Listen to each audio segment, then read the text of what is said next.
Avec les découvertes scientifiques actuelles, notamment dans le domaine des particules, avec la mécanique quantique, même les plus incrédules verront que le Créateur est là et manifeste. Son doigt est dans la création. On se rend compte que les lois de la mécanique quantique sont différentes des lois de la physique générale. Dans la mécanique quantique, c'est quand on regarde quelqu'un que la personne existe. Et on va voir les particules importantes telles que la particule concernant la force nucléaire faible, la force nucléaire forte, l'électromagnétisme, la gravitation, et puis ce qu'on a appelé le boson de Higgs, que les gens ont appelé la particule de Dieu. Mais c'est la particule de Dieu qui régit et qui coordonne les 4 autres particules. Et les particules peuvent se retrouver, une particule peut se retrouver à 2 ou 3 endroits différents. C'est ça.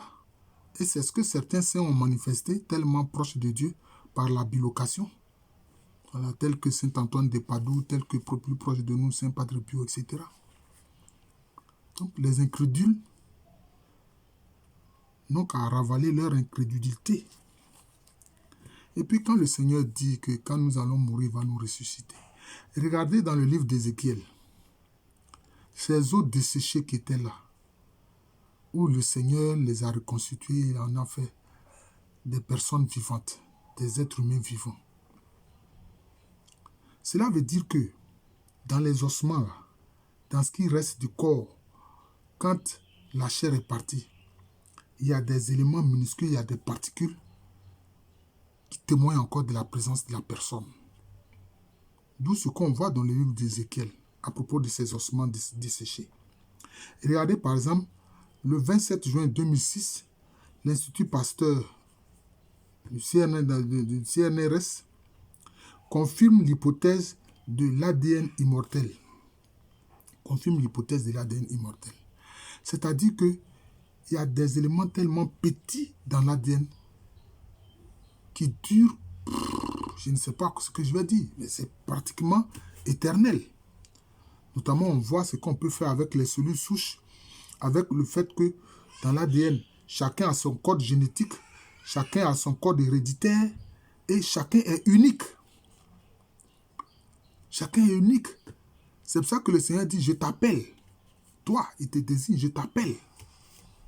Oui, je t'appelle à venir à moi.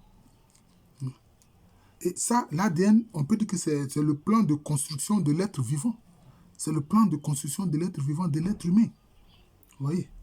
Donc, ces éléments permettent de comprendre que le Seigneur, même dans sa bonté, même dans ce qui concerne la chair, il a incrusté l'immortalité. Il a incrusté l'immortalité. C'est pour ça qu'il dit dans sa parole que je vous ai créé pour une existence immortelle. Vous voyez? Pour une existence immortelle. Vous voyez? Parce que c'est incrusté dans l'ADN. Vous voyez? Au début, certains ont commencé à donner des années, 100 000 ans, que ça dure, etc. Bon, on voit maintenant le travail des chercheurs de l'Institut Pasteur, dépendant du CNRS, qui ont confirmé que vraiment, l'ADN est immortel. L'ADN est immortel. Maintenant, cette immortalité, avec elle, avec l'ADN, le Seigneur ressuscite. D'ailleurs, bon, dans le principe, il n'en a pas besoin, mais dans la création, il a mis ça. Dans la création, il a mis ça. C'est ça. Dans la création, il a mis, notamment dans l'ADN, il a mis justement cet élément d'immortalité en l'être humain. C'est cela.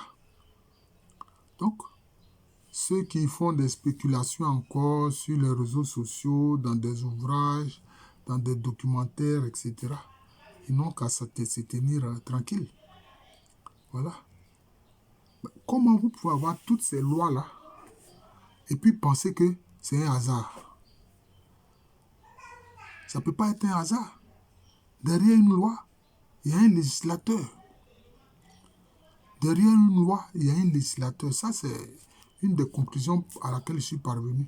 Derrière la loi, il Il y a un législateur. Donc, les lois qui sont dans l'univers, c'est le législateur Dieu qui a fait cela.